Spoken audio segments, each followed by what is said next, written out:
College Park, Maryland, AP, the estate of Henrietta Lacks sued a biotechnology company on Monday, accusing it of selling cells that doctors at Johns Hopkins Hospital took from the black woman in 1951 without her knowledge or consent as part of a racially unjust medical system.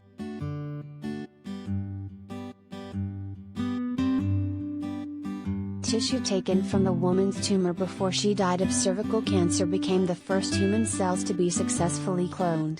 Reproduced infinitely ever since, HeLa cells have become a cornerstone of modern medicine, enabling countless scientific and medical innovations, including the development of the polio vaccine, genetic mapping and even COVID-19 vaccines.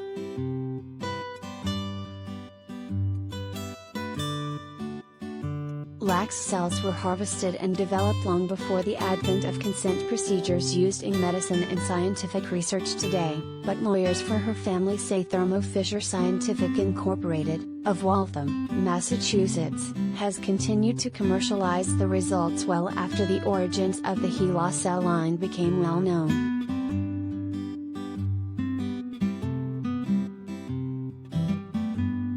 It is outrageous that this company would think that they have intellectual rights property to their grandmother's cells. Why is it they have intellectual rights to her cells and can benefit billions of dollars when her family, her flesh and blood, her black children, get nothing? One of the family's attorneys, Ben Crump, said Monday at a news conference outside the federal courthouse in Baltimore.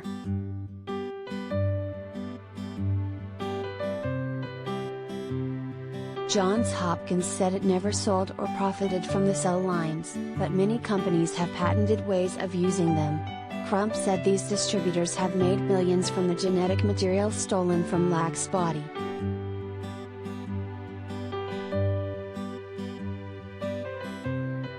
Another family attorney, Christopher Seeger, hinted at related claims against other companies.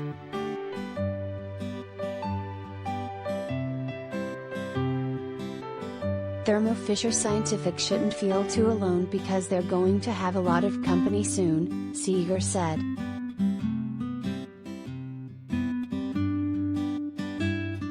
The lawsuit asks the court to order Thermo Fisher Scientific to disgorge the full amount of its net profits obtained by commercializing the HeLa cell line to the estate of Henrietta Lacks. It also wants Thermo Fisher Scientific to be permanently enjoined from using HeLa cells without the estate's permission.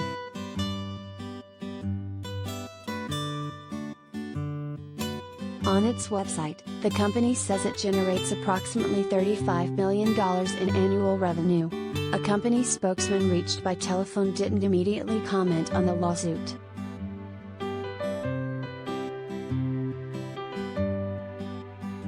HeLa cells were discovered to have unique properties. While most cell samples died shortly after being removed from the body, her cells survived and thrived in laboratories. This exceptional quality made it possible to cultivate her cells indefinitely. They became known as the first immortalized human cell line, making it possible for scientists anywhere to reproduce studies using identical cells.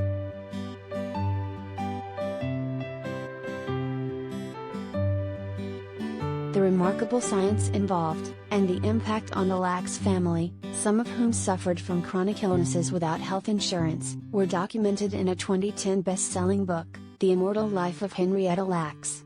Oprah Winfrey portrayed her daughter in an HBO movie about the story. The lawsuit was filed exactly 70 years after the day she died, on October 4, 1951.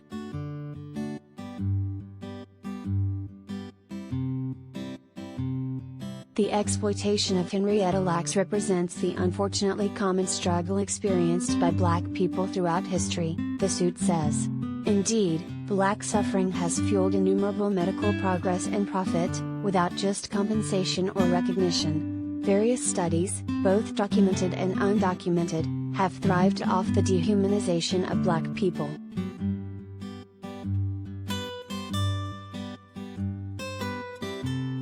Shobita Parthasarathi, a University of Michigan professor of public policy who has researched issues around intellectual property in biotechnology, said the lawsuit comes at a time when Lacks' family is likely to have a sympathetic audience for their claims.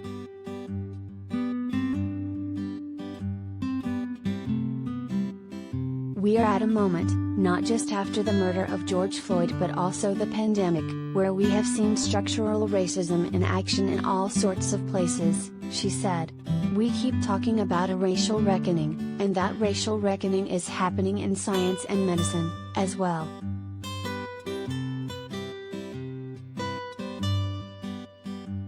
Parthasarathi said the case also comes amid revelations about how tech companies are profiting from mining customers' data.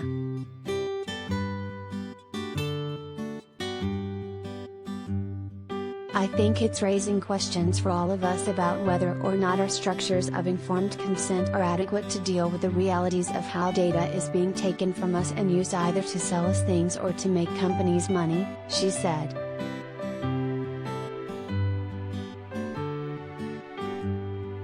A group of white doctors at Johns Hopkins in the 1950s preyed on black women with cervical cancer, cutting away tissue samples from their patients' cervixes without their patients' knowledge or consent, the lawsuit says.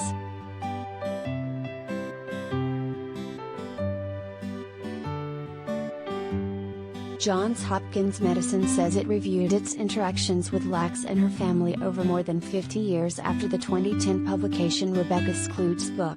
It says it has never sold or profited from the discovery or distribution of HeLa cells and does not own the rights to the HeLa cell line, but it has acknowledged an ethical responsibility.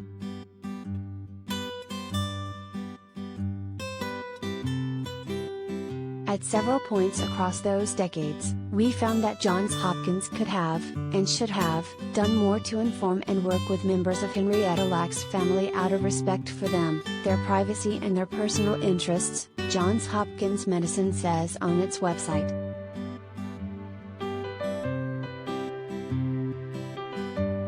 Crump, a Florida-based civil rights attorney, has risen to national prominence representing the families of Trayvon Martin, Michael Brown, Breonna Taylor and George Floyd, black people whose deaths at the hands of police and vigilantes help revitalize a national movement toward police reform and racial justice.